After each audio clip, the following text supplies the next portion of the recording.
مریض کی عیادت کرو. 3 باتیں اس حدیث میں فرمائی. بھوکوں کو کھانا کھلاؤ، مریض کی عیادت کرو اور قیدیوں کو رہائی دلاؤ. 3 باتیں ہمارا نبی فرماتے ہیں.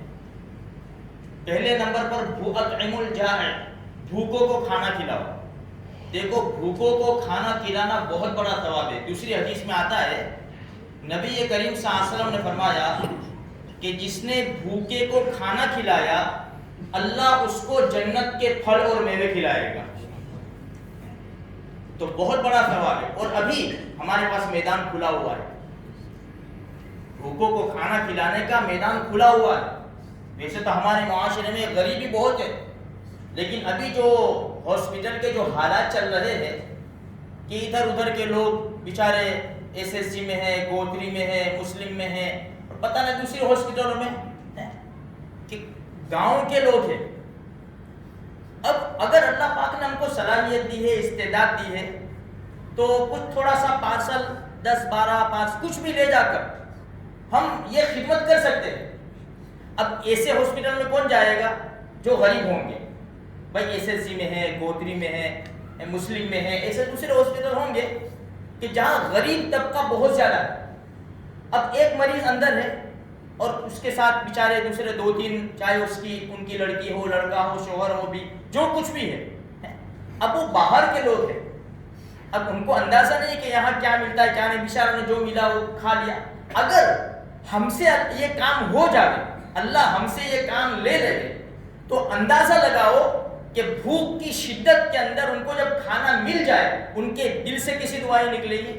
چلو یہ تو دور کی بات ہے، لیکن اللہ کسے راضی ہو جائے گا؟ اللہ اس دیکھو حدیث میں آتا ہے، حدیث میں اللہ فرماتے ہیں او میرے بندے قیامت کے میدان میں، یا ابن آدم، او آدم کے بچے، میں بیمار تھا. اللہ فرماتا میں بیمار تھا تو میری عیادت کے لیے نہیں آیا. تو بندہ کہے گا یا اللہ کیسے تو بیمار، تو تو رب العالمین ہے، تو کیسے بیمار؟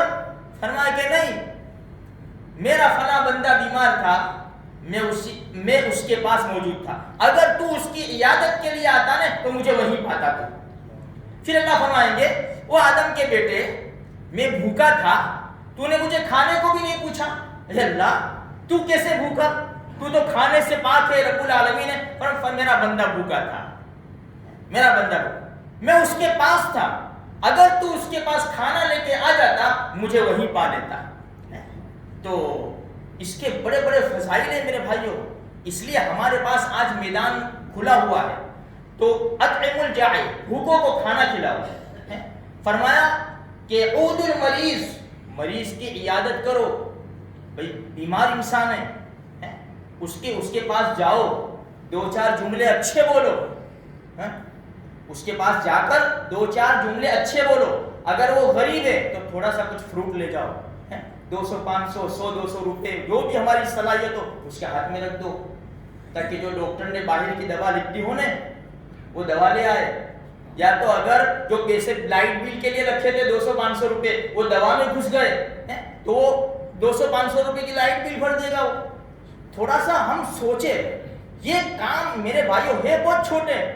اگر اللہ نے ہم سے لے لیے نا تو اللہ کی ذات سے امید ہے کہ دنیا میں بھی چمکائے گا، آخرت میں بھی چمکائے گا. ہاں اچھا اس کے پاس جاؤ، اچھی جملے، کوئی بات نہیں، اللہ پاک اچھا کر دے گا انشاءاللہ.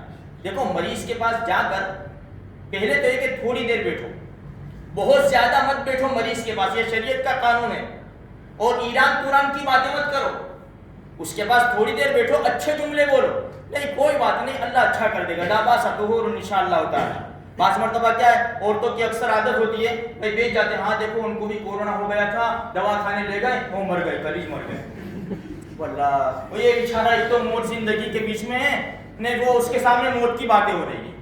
نہیں تو ہم سوچے تھوڑا سا، بھائی اس کے سامنے ایسی باتیں کرے کہ اس کو امید دلا لو، اس کو نا امید نہ کرے، تو اچھی اس کے سامنے باتیں کرے.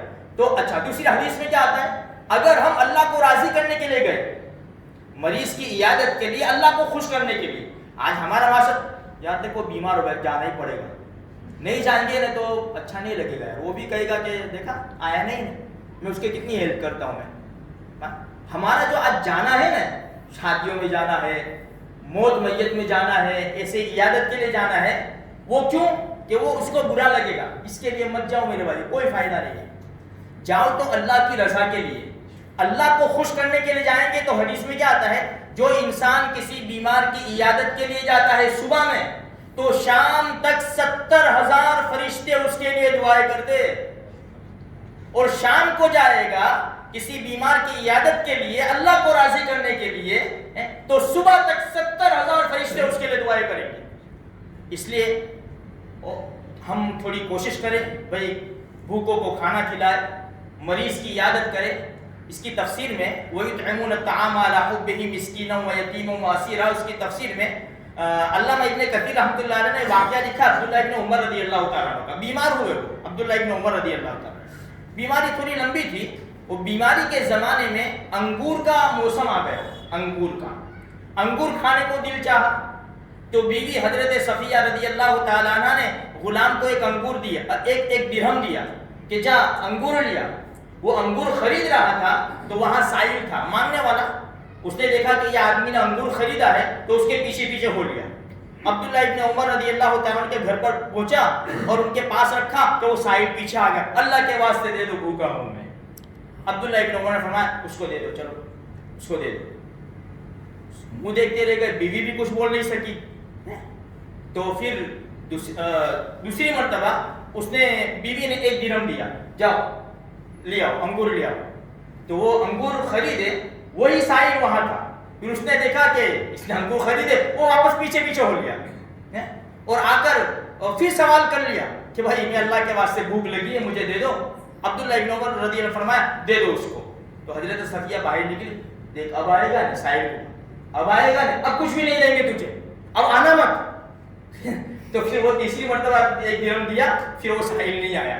عبداللہ ابن عمر رضی اللہ تعالیٰ عنہ کے پاس وہ انگور پیش کیے اور پھر تو خیر یہ ایسے لوگ تھے. دیکھو یہ حضرت علی اور حضرت فاطمہ رضی اللہ تعالیٰ عنہ کا مشہور واقعہ ہے کہ انہوں نے کچھ یہودی کے وہاں کچھ خدمت وہ کی، کچھ کام کیا تو جو لیا، تو جو کا ایک حصہ اس کی روٹی بنائی. اب کھانے کے لیے بیٹھے تو ایک مسکین آ گیا کہ اللہ کے واسطے بھوک لگی ہے، 5 روٹی بنائی تھی، اللہ کے واسطے بھوک لگی ہے مجھے دے دو. تو سارا کھانا اٹھایا اور دے دیا، جاؤ. اب دوسرا دن ہوا، پھر روزہ افطاری کا وقت آیا، نفل روزہ. دوسرے دن کھانے بیٹھے، وہی 2-5 روٹی بنائی تھی. تو قرآن کہتا ہے یتیم آ گیا، یتیم. وہی تعمون الطعام علی حبہ مسکینا، وہ یتیم، پہلے مسکین آیا پھر یتیم آیا کہ بھائی بھوکا ہوں اللہ کے واسطے دے دو، ماں باپ کچھ بھی نہیں ہے. تو سارا کھانا اٹھایا اس کو دے دیا. تیسرے دن بنایا تو قیدی آ گیا، مشرک قیدی، مسلمان قیدی نہیں، مشرک قیدی آ گیا، بھوکا ہوں میں. فرمایا جاؤ اس کو دے دو. 3 دن سارا کھانا دے دیا. یہ اتنی بڑی قربانیاں میرے بھائی ان لوگوں نے دی ہے. ہم تو کیا باسی روٹی اللہ کے نام. یہ تو پہلے تو کیا تھا، فریج نہیں تھے تو لوگ بچا ہوا دے دیتے تھے. اب یہ فریج آ گئے تو بچا ہوا چلو شام کو کھا لیں گے. بس سمجھے، ہمارے دل، معاف کرنا سب کی بات نہیں ہے، ہمارے دل چھوٹے ہوتے جا رہے ہیں، ہم کنجوس ہوتے جا رہے ہیں، بخیل ہوتے جا رہے ہیں. حدیث میں کیا ہے، اگر ہمارا پڑوسی غریب ہے نا تو شوربے میں پانی زیادہ کر دو، پانی ڈالو، شوربہ زیادہ کر دو اور اس کے گھر پہنچا دو. بعض مرتبہ وہ مچھی نہیں کھا سکتے، ہمارا وہاں مچھی دلاتی ہے نا تو ان کو خوشبو آتی ہے، ان کے بچے بیچارے چکر لگاتے. تھوڑا سا دیکھ لو، سوچو میرے بھائیوں، اپنی اولاد کے لیے کچھ تحفے تحائف لاؤ نا تو پڑوس کے بچوں کو خبر نہ پڑے کہ یہ ان کا ابا کیا لایا ہے، کیونکہ ان کا باپ نہیں لا سکتا. تم جو چیزیں لا سکتے اللہ نے تم کو دیا ہے، ان کا باپ نہیں لا سکتا، تو چھپاؤ ان کے بچوں سے اور اپنے گھروں میں چھپا کر لے کر آؤ. تو یہ شریعت کے قانون ہے. صرف عبادت کرنا، نماز پڑھنا، روزے رکھنا، زکوٰۃ دینا، حج عمرہ کرنا یہی شریعت نہیں ہے، بلکہ شریعت کے اتنے زبردست قانون اور قاعدے ہیں کہ کسی کو تکلیف نہ پہنچے. تو خیر میرے بھائیوں، یہ پیاری پیاری باتیں ہیں قرآن و حدیث کی. اللہ پاک مجھے بھی اور آپ کو بھی اس کے اوپر عمل کرنے کی توفیق